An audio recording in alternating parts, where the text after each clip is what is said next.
Hello and welcome to our virtual Family Day for October. I am Marie Walker, the Director of Education here at the Northeast Georgia History Center, and it is my joy to welcome you virtually to our October Family Day about the Salem Witch Trials.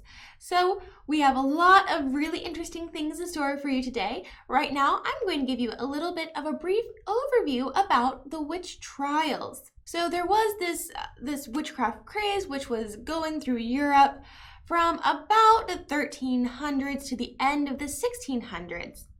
And by the 1690s, the craze had made its way to America.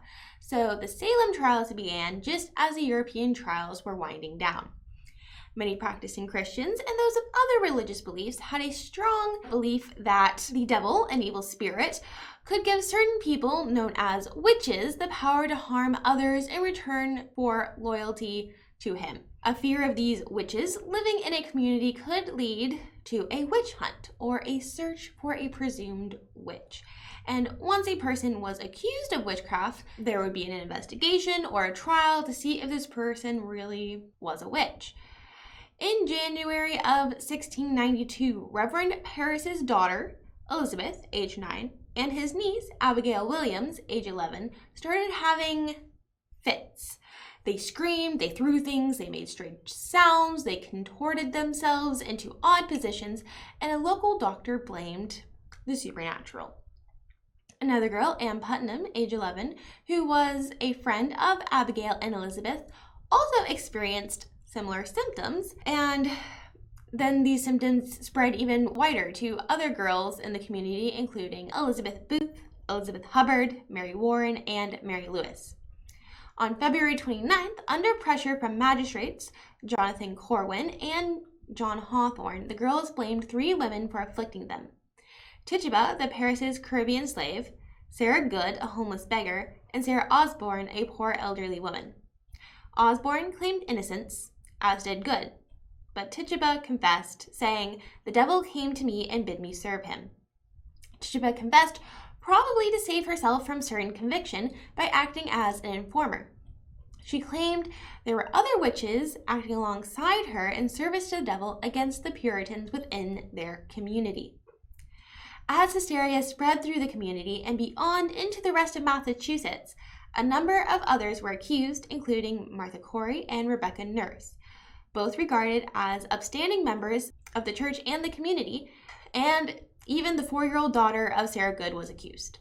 The witchcraft frenzy built up until trials began during the spring. A special court was convened in Salem to hear the cases. On May 27, 1692, Governor William Phips ordered the establishment of a special court of oyer, which means to hear, and terminer, to decide.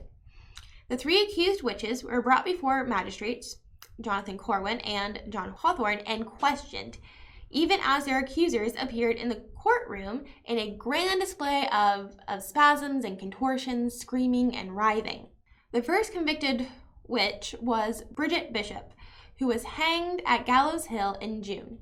5 days later, the respected minister Cotton Mather wrote a letter imploring the court not to allow spectral evidence, or testimony about dreams and visions. The court largely ignored his request, and 5 people were sentenced to be hanged in July, 5 more in August, and 8 in September. In addition, 7 others accused witches died in jail, while the elderly Giles Corey, who was Martha's husband, was pressed to death by stones after he refused to enter a plea at his arraignment. He would not say if he was guilty or no. 18 others followed Bishop to Salem's Gallows Hill, out of the about 200 people who were accused of practicing witchcraft. By that fall, in the September of 1692, the hysteria had begun to abate, and public opinion turned against the trials. Governor Phips, in response to Martha's plea and his own wife being questioned for witchcraft, prohibited further arrest, released many accused witches, and dissolved the courts of oyer and terminer on October 29th. In January of 1697, the Massachusetts General Court declared a day of fasting for the tragedy of the Salem Witch Trials. The court later deemed the trials unlawful, and the leading justice, Samuel Sewall, publicly apologized for his role in the process. but the damage had been done to the community and it lingered. Even after Massachusetts colony passed legislation restoring the good names of those condemned and providing financial compensation to their heirs in 1711. The Salem Witch Trials still capture the imagination of people today, with its dramatic and painful legacy. In 1953, Arthur Miller dramatized the events of 1692 in his play The Crucible, using them as an allegory for the anti-communist witch hunts led by Senator Joseph McCarthy in the 1950s. Since then, the story of the trials have become synonymous with paranoia and injustice.